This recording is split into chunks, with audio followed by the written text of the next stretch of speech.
Olá, muito boa noite para você. Seja bem-vindo a mais um programa Band Entrevista aqui na tela da Band Amazonas. E hoje nós recebemos o secretário da SEDURB, Fausto Júnior, que é a Secretaria do Desenvolvimento Urbano e Metropolitano. Secretário, muito obrigado por ter aceito o nosso convite, estar aqui no Band Entrevista. Boa noite. Boa noite, eu que agradeço a Band por mais esse espaço, essa oportunidade de nós estarmos aqui prestando contas do nosso trabalho, agora como secretário da SEDURB, uma missão que o governador Wilson Lima nos concedeu a oportunidade de poder contribuir antes como deputado e agora como secretário de governo. Como foi para o senhor receber e aceitar esse convite? O que foi pesando assim, né? Porque o senhor foi candidato, foi deputado estadual, esteve Sim. aqui já na Band com a gente na entrevista como deputado estadual, venceu as eleições para deputado federal, né? Passou um tempo em Brasília, adquiriu corpo político, né? E agora retorna como secretário para essa missão que, como é que o senhor encara? Então, foi uma missão que eu recebi com muita honra, com muita disposição para trabalhar e entendendo também que quando eu fui candidato a deputado federal, nós andávamos nos bairros de Manaus, conversando com as pessoas, não somente na campanha, mas também durante o meu mandato de deputado estadual e nesse primeiro ano como deputado federal, com diversas lideranças políticas, com a população mesmo, e a gente percebe um anseio da população por entregas, por realizações que não cabem no mandato legislativo, que cabem somente no mandato de executivo, como, por exemplo, asfalto, como melhoria urbana, parques urbanos, revitalizações, enfim. Então, eu enxerguei e aceitei de pronto o convite feito pelo governador Wilson Lima, como uma oportunidade de eu poder realizar, de eu poder entregar para as pessoas que tanto me pediam lá atrás essas realizações, essas entregas. Então, a gente está aqui somando esforços junto com o governo do estado, sendo aí mais um soldado nesse fronte para que a gente possa fazer as transformações que a população tanto espera e dessa forma, na ponta, que as pessoas recebam o benefício que o poder público tem a obrigação de entregar. A gente tem uma longa pauta aqui para falar da Secretaria da SEDURB, mas eu gostaria de voltar um pouquinho, que o senhor fizesse um balanço dos anos que o senhor atuou em Brasília como deputado federal, compondo a nossa bancada lá em Brasília. Então, esse foi um ano muito produtivo, onde nós votamos pautas de extrema importância para todo o Brasil, como a reforma tributária, como o novo arcabouço fiscal, que, ao meu ver, são pautas de Estado, não são pautas de governo. Você percebe que, por exemplo, a reforma tributária, uma proposta de 2019 do deputado Baleia Rossi de São Paulo, que desde 2019, ou seja, no governo passado, ainda no governo Bolsonaro, já vinha tramitando, já vinha sendo discutida de forma muito ampla e que não foi pautada porque naquele momento se entendia dentro do Congresso Nacional que a reforma da Previdência era uma reforma mais urgente naquele momento por conta do rombo que vinha sendo acumulado diante do déficit que era gerado por conta da Previdência, e essa que foi a reforma que foi aprovada no governo passado. Nesse governo agora, ficou claro para todo mundo que o Brasil vivia um verdadeiro manicômio tributário, onde mais de 900 formas de se tributar o ICMS espalhados por todo o Brasil e mudando constantemente. Então é impossível qualquer pessoa que venha, qualquer empresa, qualquer investidor que queira investir no Brasil tenha com clareza o entendimento do nosso regime tributário do jeito que ele estava. Então, viu-se a necessidade da simplificação desse regime. Nós não tratamos nem de redução, nem de aumento da carga tributária, mas da clareza na sua forma de tributar. Um sistema simples, com um imposto unificado, que será o IVA, tanto estadual como federal, e nós, dessa forma, estaremos trazendo segurança jurídica para as pessoas, para os investidores, para as empresas, tanto nacionais como internacionais, que queiram investir no Brasil, e dessa forma nós estaremos desenvolvendo a nossa economia. Da mesma forma, o arcabouço fiscal.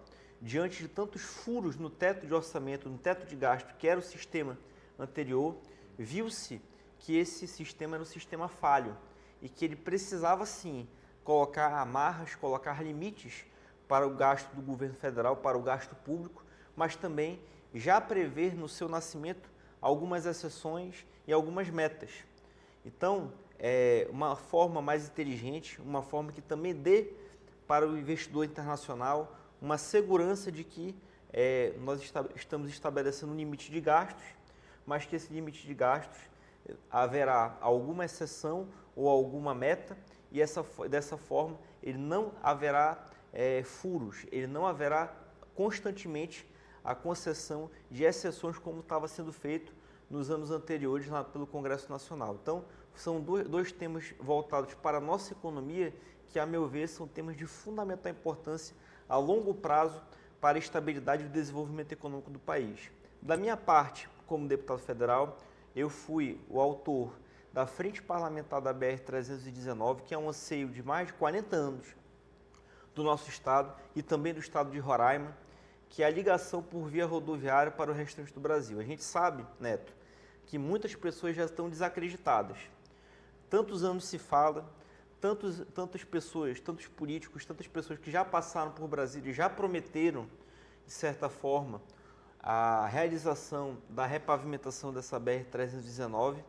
Então, nós assumimos o mandato com compromisso... E o quanto o senhor acredita, me desculpe interrompê-lo, todas essas pessoas estão desacreditadas, e o senhor quanto acredita? 100%, mas uma coisa eu afirmo, se nós desistirmos, se nós entrarmos nessa narrativa, né, de que é impossível, de que já desistimos, aí é que não vai ser mesmo. O que eu acredito é que nós precisamos manter a chama acesa, firme, e manter vivo esse sentimento de luta para que a gente possa cobrar do governo federal, porque, a meu ver, essa é uma decisão política, essa não é uma decisão técnica. Existem decisões técnicas contrárias e existem decisões técnicas a favor, que, a meu ver, são muito mais a favor do que contrárias à BR-319. Mas o final da história a gente já sabe qual é. Será uma decisão política do governo federal. Vamos fazer, como foi feito, por exemplo, a exploração do petróleo lá no Amapá, próximo ali da Foz do Amazonas. O Ministério do Meio Ambiente deu um parecer contra, mas o governo federal, em seu comitê interministerial, decidiu que era uma necessidade nacional que fosse realizada e foi colocada de uma forma de fazer um parecer favorável por parte do Ministério do Meio Ambiente. Ou seja, é uma decisão política. E daí que vem a ideia da necessidade da frente parlamentar. A nossa frente parlamentar contou com mais de 200 assinaturas, ou seja, quase a metade da Câmara dos Deputados sinalizou apoio pela necessidade da repavimentação da BR-319. Quase 210 deputados e deputadas que deram ali a sua assinatura, seu voto de confiança para a instalação de uma frente parlamentar que vai ter o intuito exatamente de cobrar do governo federal a instalação, a viabilidade, tanto econômica como ambiental e, sobretudo, social da BR-319. Nós, agora como secretário, nós estamos dando suporte técnico para a deputada Cristiane Lopes, de Rondônia, que era nossa vice-presidente da Frente Parlamentar, eu estava como vice-presidente, passei esse posto para ela, que é uma deputada muito ativa, que sempre nos ajudou realmente, eu sempre brincava que ela era minha co-presidente, eu não tinha diferenciação hierárquica nenhuma com ela, nós lutávamos juntos, assim como outros deputados também que fazem parte da Frente Parlamentar. Posso estar enganado, mas eu acho que ela ainda é colega também de TV Band, ela é da Band de Rondônia. Exatamente, ela era repórter antes de ser parlamentar. Então, é uma luta que é com o propósito de unir esforços. Essa não é uma luta do deputado Fausto, nem da deputada Cristiane, nem de nenhum outro deputado ou senador. Essa é uma luta de todos nós, inclusive é uma luta que nós abaixamos as bandeiras partidárias, as diferenças políticas, e todos nós temos que nos unir para que essa BR saia do papel. E é isso que tem sido feito na bancada federal do Amazonas e também na bancada federal de todos os estados da região norte. É bonito de ver essa união. Secretário, e falando de bandeira política, o senhor ganhou experiência, entrada, conhece os caminhos em Brasília, e isso vai ser importante para a sua função de chefe da SEDURB. Né? E a gente daqui a pouco fala das atribuições da secretaria, mas eu queria que o senhor falasse essa experiência em Brasília, o quanto pode ajudar na gestão da Secretaria de Desenvolvimento. Sem dúvida, eu fiz parte da bancada do União Brasil na Câmara, que é a terceira maior bancada da Câmara dos Deputados, com 59 deputados, e que tem alguns ministérios, pela sua indicação. Nós conseguimos ali, nesse momento, enquanto deputado, fazer boas relações, sempre de forma republicana, sempre de forma muito cordial. Porque o senhor não foi apoiador do governo atual, não. Né? Do presidente Lula. Não. O senhor é um crítico ao presidente Lula. Exatamente. Nós sempre atuamos de forma independente no governo federal, mas sempre mantendo o bom senso. Aquilo que é bom para a população, aquilo que vai trazer desenvolvimento para o povo, a gente defendia. Mas isso sem nunca abrir mão das nossas convicções de defesa da família, de defesa da liberdade religiosa, defesa da luta contra o aborto, contra a legalização das drogas, enfim, são pautas que nós nunca abrimos mão. Pautas da direita. Pautas da família, pautas do país conservador. Eu acredito que até acima de direita ou de esquerda você pode... É por isso que eu falei de bandeira política, exatamente. Às vezes poder baixar ou levantar essa bandeira Você pode ser de esquerda e ser contra o aborto, são coisas diferentes. Sim. Então, assim como tem vários deputados que são de esquerda e são contra o aborto, mas são pautas que para nós são pautas inegociáveis, são pautas que nós não abrimos mão. E dessa forma, com essa coerência que nós atuamos junto ao governo federal. O seu partido tem essa característica. Então, nós construímos essas boas relações e com essa coerência de que aquilo que é bom, com esse bom senso, nós construímos uma relação de cumprimento, de ter palavras, de compromisso, e baseado nisso nós temos condições de caminhar tranquilamente com qualquer ministério, buscando recursos para o Estado do Amazonas, apresentando projetos que realmente serão determinantes para o desenvolvimento urbano aqui do nosso Estado, de forma técnica, de forma republicana, e trazendo esses investimentos que serão também um ganho do governo federal. Não é só um ganho do governo do Estado. A partir do momento que o governo federal investir de forma correta, de forma assertiva no Amazonas, esse será também um mérito político do governo federal. E isso será amplamente divulgado sem nenhum problema. Então, a nossa missão é essa, de conversar com os ministros, conversar com os deputados, com os senadores, enfim, com toda a classe política lá em Brasília, e vender que o Amazonas é um estado muito importante para se investir. Nós abrigamos aqui a maior parte do território do bioma Amazônia, do mundo. Nós temos aqui mais de 98% da nossa floresta preservada. Nós temos aqui um modelo de desenvolvimento econômico que é a Zona Franca de Manaus, que, na minha opinião, é o modelo de desenvolvimento sustentável de maior sucesso do mundo, porque nenhum modelo de desenvolvimento do mundo preservou tanto como a Zona Franca preservou. Então, nós temos todas essas bandeiras e a justificativa de dizer o seguinte: não é justo que o povo que mais preservou a floresta no Brasil tenha necessidades sociais, passe fome, não tenha acesso a um asfalto de qualidade, não tenha acesso ao desenvolvimento urbano de qualidade, não tenha acesso à moradia, então não tem acesso ao saneamento básico, que é um dos grandes gargalos e que foi uma pauta importante, que nós já vamos falar no próximo bloco sobre essa pauta. Então, é com esse discurso que nós vamos a Brasília conversar com os amigos que nós fizemos, na necessidade de se investir no Amazonas. E eu quero saber porque o secretário já me disse que já teve alguns encontros e já tem recurso aí aprovado para vir para o Amazonas. E o secretário já falou um pouco aqui também das atribuições da secretaria, mas a gente vai falar mais e aprimorar esse assunto daqui a pouco, depois do intervalo. A gente vai fazer uma breve pausa aqui no Band Entrevista e volta já.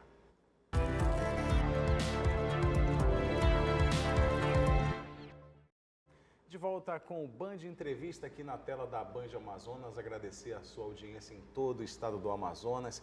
Nos assiste pelo 518 nos canais a cabo, no 413 da Sky e no nosso canal 13 HD em 22 municípios do estado do Amazonas. Recebemos aqui nos estúdios o secretário da SEDURB, que é a Secretaria de Desenvolvimento Urbano e Metropolitano, Fausto Júnior. Eu já quero saber das atribuições dessa secretaria. deputado e secretário, um pouco mais de 20 dias, né? Isso. Tem menos de um mês à frente da secretaria. E o que o senhor já pode anunciar que traz de novidade? Então, a SEDURB, ela trata, como já diz o nome, do desenvolvimento urbano do Amazonas.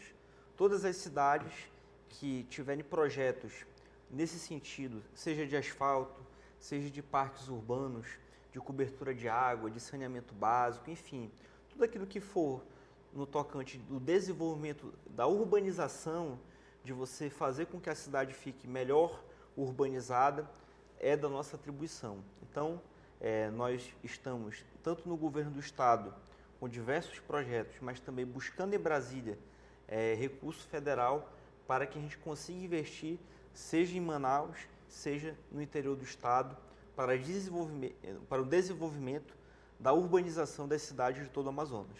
E o senhor me explicava antes de a gente gravar que esse leque ele aumenta ainda mais quando, por exemplo, o desenvolvimento de uma área, de um parque, também pode ser considerado como turismo, ou ter recursos do turismo, saneamento é saúde, né?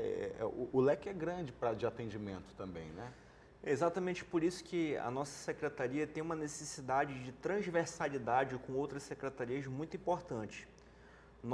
Quando você fala em desenvolvimento urbano, você urbanizar uma área que necessita de saneamento básico, você vai estar influenciando diretamente na saúde pública daquele local. Você transformar um terreno baldio em um parque urbano, esse parque urbano vai se transformar num aparelho turístico para aquela região, uma atração turística para aquela região.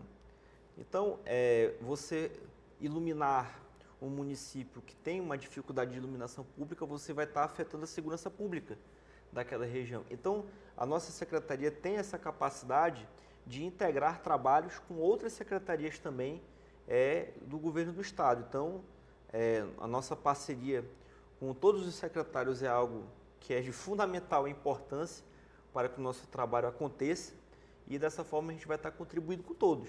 O nosso trabalho é exatamente nesse sentido. Então, temos um leque muito bacana também para captar recursos em Brasília. Pois é, porque isso é argumento, né, para ser usado. Né? Eu estou autorizado, por conta da atribuição da minha secretaria, a captar recursos em praticamente todos os ministérios do governo federal. E nós teremos muito trabalho a fazer e faremos esse trabalho.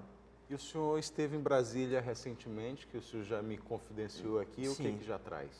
Então, nós estivemos fazendo uma visita ao secretário nacional de saneamento básico, nosso amigo Luciano Pisciani, onde nós podemos tratar de todas as propostas que o governador Wilson Lima encaminhou para o PAC, que é o Programa de Aceleração do Crescimento, no sentido do saneamento básico, tanto da questão da drenagem dos igarapés, da limpeza dos igarapés, da questão da cobertura de água, do abastecimento de água dos municípios, enfim, é uma série de propostas que estão tramitando e que nós estamos, através da parceria com a UGPE também, que é vinculada diretamente ao nosso braço direito lá na SEDURB, na pessoa do secretário Marcelo Campelo, nós estamos tramitando essas propostas e dando todo o suporte necessário para que elas sejam aprovadas e a partir da articulação política do governador junto ao governo federal, nós estaremos recebendo esse recurso, que será um investimento muito importante para o saneamento básico. Então, o secretário Luciano Pisciani, que é do Ministério das Cidades, já se comprometeu em dar celeridade na aprovação de todas as diligências dessas propostas e no momento em que for liberado o orçamento do PAC, para que sejam contemplados, eu tenho certeza que nós teremos muitas propostas e muitas coisas boas para anunciar para o estado do Amazonas, principalmente no sentido de limpeza dos igarapés. Então, já estou aí dando um spoiler do que vai acontecer no futuro, mas nós temos muito trabalho a fazer e dessa forma a população vai ser muito beneficiada com esse trabalho. Então vamos melhorar esse spoiler, limpeza dos igarapés, então está no radar? Está no radar. Limpeza dos igarapés, saneamento básico no interior do estado, questão do abastecimento de água, são muitas propostas, são quase 50 propostas que nós encaminhamos, propostas grandiosas, com orçamentos grandes, realmente significativos, e um investimento aí bilionário para o estado do Amazonas, então certeza que a gente vai conseguir viabilizar uma boa parte dessas propostas. Tem uma preocupação, a gente tem noticiado aqui nos nossos telejornais, com relação às lixeiras, os lixões do município. A gente mostrou já recente Tefé, Manicoré, Parintins. Isso está no radar? Faz parte também das atribuições da sua secretaria? Não? Olha, essa é uma parceria entre os municípios, porque nós temos o cuidado de não invadir as atribuições municipais, mas todo o suporte que a gente puder dar nessa parceria do governo do estado com as prefeituras do interior, sem dúvida, como já tem sido feito através da UGPE.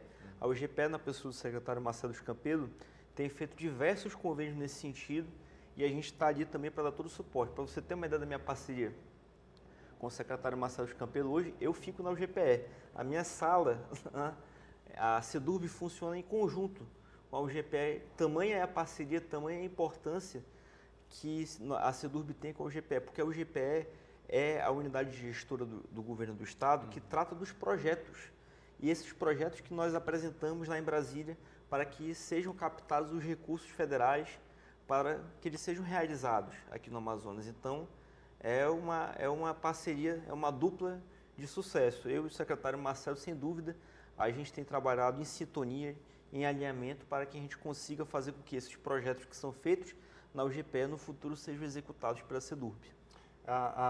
Só me corrija se eu estiver errado, mas essa UGPE, eu acho que ela veio um braço desde a época de Copa do Mundo, né? Era o GP Copa, acho que chegou a gerir também a questão do Prosai Maués, né? Do projeto lá. A UGPE, ela foi ganhando um corpo, né? Exatamente. A UGPE, ela é responsável, por exemplo, pelo Prosamin.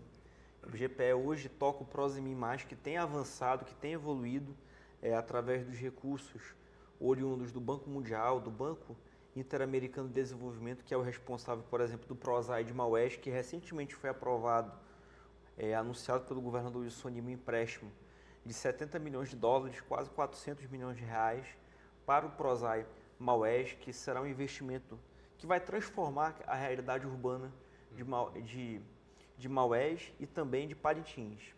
Esse que foi anunciado agora foi de Parintins. Sim. Pequena falha. Sim. Mas Maués, o senhor me falar isso aqui, já me vem aquele pensamento do turismo, né? Porque Exatamente. É uma bela cidade. Exatamente, né? Assim como Parintins. O empréstimo que foi aprovado agora de 70 milhões de dólares para Parintins, que será destinado para a construção de parques urbanos, para a reforma da cobertura de água, também para a construção de unidades habitacionais ali no município de Parintins. Será uma verdadeira transformação urbana na cidade, um investimento de 400 milhões de reais, que eu tenho certeza que vai se tornar um marco na gestão do governador Wilson Lima ali em Parintins. Esse é um momento que o senhor está organizando a agenda para encontros, né? Quais são as suas prioridades agora? Quem o senhor deve procurar e quem o senhor está aceitando receber? Olha, meu gabinete está de portas abertas. Quem nos acompanha sabe da intensidade da nossa agenda. Às vezes a gente vara pela noite aí nas nossas agendas, tanto na secretaria, mas também na rua. Eu sempre, desde quando deputado estadual, eu tive essa característica de não ser um político de ar-condicionado. Eu sempre gostei de estar na rua, conversando com as pessoas, seja em Manaus, seja no interior do estado, visitando os problemas in loco, para que a gente possa ter soluções que vão realmente atender a população. Muitas vezes você recebe, isso acontece muito em Brasília, um parecer técnico que nem sempre esse parecer traduz efetivamente a realidade do povo. Então, é importante você sempre estar em contato com a população para que dessa forma a gente consiga atacar o problema correto e atender a população da melhor forma possível. Então, nosso trabalho é exatamente dessa forma, conversando com as pessoas, com os técnicos, mas também com a população em loco. E que vê a realidade de perto, ela muda, né? Isso é sempre uma crítica nossa, assim, do amazonense mesmo, porque tem muita gente de fora que gosta de dar pitaco de como tratar a Amazônia, como é que nós devemos tratar os nossos recursos.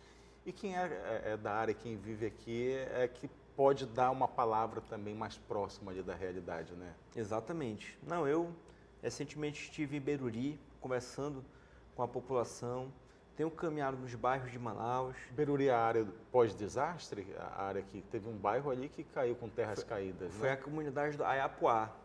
que praticamente a comunidade sumiu, né? Com essa grande estiagem, que esse é um tema importante que nós vamos tratar também, houve ali a perca da sustentação que se tinha no terreno que sustentava a comunidade por conta da grave seca que nós tivemos ano passado, e isso fez com que houvesse uma erosão no terreno, e a barranca, como é um fenômeno histórico, natural do Amazonas, a barranca caiu, né? As terras caídas, né? Caiu, e com isso levou uma boa parte das casas. Naquele momento o governador Wilson Lima, de prontidão, foi lá, visitou em loco a região, levou ajuda humanitária através de uma força-tarefa de todas as secretarias e pôde atender a população. Eu não visitei essa área nessa minha agenda, mas visitei uma outra comunidade, que é a comunidade do Surará, que é uma comunidade grande também, próxima da sede do município de Beruri, e conversando com a população, ouvindo as demandas, principalmente de saneamento básico, a qualidade da água. Nós precisamos investir nisso, nos poços artesianos. Beruri é Solimões? É água barrenta lá, né? Na cara do Rio Purus. Rio Purus, barrenta. Na cara do Rio Purus. Perdoe você que nos assiste de Beruri. Exatamente. A falta na aula de geografia do Amazonas. É verdade. O Amazonas é um desafio para quem, realmente, até para quem é do Amazonas, você conhecer o Amazonas todo. A gente, graças a Deus, no mandato, desde deputado estadual, eu era presidente da Comissão de Assuntos Municipais. Eu pude visitar todos os municípios do Amazonas e a gente tem uma noção grande. E quem nos assiste aqui sabe que eu já disse algumas vezes que eu tenho um sonho, sonho de amazonense, de visitar os 62 municípios. É isso aí. E já conversei com vários aqui, convidados que já tiveram esse prazer. Eu chego lá também, viu? O Amazonas é muito diverso, muito amplo. É muito bonito de você ver a diferença de uma região para outra. Então, eu já peguei frio no Amazonas, para você ter uma ideia. Então, é uma coisa muito bonita de se ver. Uma vez um colega do Paraná reclamando que para fazer a cobertura jornalística no interior do estado era difícil, porque demorava 3, 4 horas, às vezes, para chegar num município distante. Quando chegou minha vez de falar, eu disse que a dificuldade aqui, a gente levava de 3 a 4 dias para chegar. 3, 4 horas de voo, né? Quando você tem a oportunidade de ter um avião, né? De acesso. Mas é isso. Nós temos esse desafio também de atender o interior do estado. Uma boa parte desses projetos que nós apresentamos são voltados também para o interior. Então, é um desafio grande, é um desafio que será vencido com diálogo, com conversa com a população, mas também com os representantes, né? Com os vereadores, com os prefeitos. E dessa forma a gente vai construir as pontes, construir as soluções necessárias para vencer a cada desafio que é apresentado a nós nessa nova gestão. Fausto Júnior, secretário de Desenvolvimento Urbano e Metropolitano, aqui no Band Entrevista. Secretário, muito obrigado pela entrevista e eu quero saber como é que fica aí para 2024 os planos da Sedurb, já que a gente já falou muita coisa de forma bem resumida. Então, primeiramente agradecer ao governador Wilson Lima pela oportunidade, dizer que o nosso trabalho na Sedurb será um trabalho desafiador, mas também de muitas entregas, de muito empenho, de muito compromisso com o povo do Amazonas, porque a gente sabe que essa é a determinação do governo. Como já diz o nosso jargão, é o trabalho que transforma. Então, nós realmente iremos trabalhar para transformar a vida das pessoas, seja através das ações do próprio governo do estado, seja através de recursos que nós vamos obter em Brasília, mas o nosso trabalho será realmente incansável, conversando com as pessoas, estando próximo da população, para que a gente consiga atingir aonde está doendo, realmente aonde a população espera que o governo possa entrar e resolver. Não é só discurso, é entrar com entregas, com ações concretas para que a população seja beneficiada de forma efetiva. Então, com essa missão, com muita motivação e com muita fé em Deus, que nós iniciaremos esse ano de 2024 com muita esperança, mas com muito trabalho também pelo povo do Amazonas. Muito obrigado à Band pela oportunidade e eu estou sempre à disposição para que a gente possa prestar contas do nosso trabalho. Muito obrigado e votos de muita saúde, porque o senhor tenha disposição para seguir nesse trabalho. Obrigado a você também que ficou com a gente até agora aqui no Band Entrevista. Obrigado pela audiência, você que nos assiste em todo o estado, pela Sky e nos estados vizinhos também, Pará, Maranhão, Rondônia, Tocantins. Muito obrigado, boa noite para você e até o próximo domingo.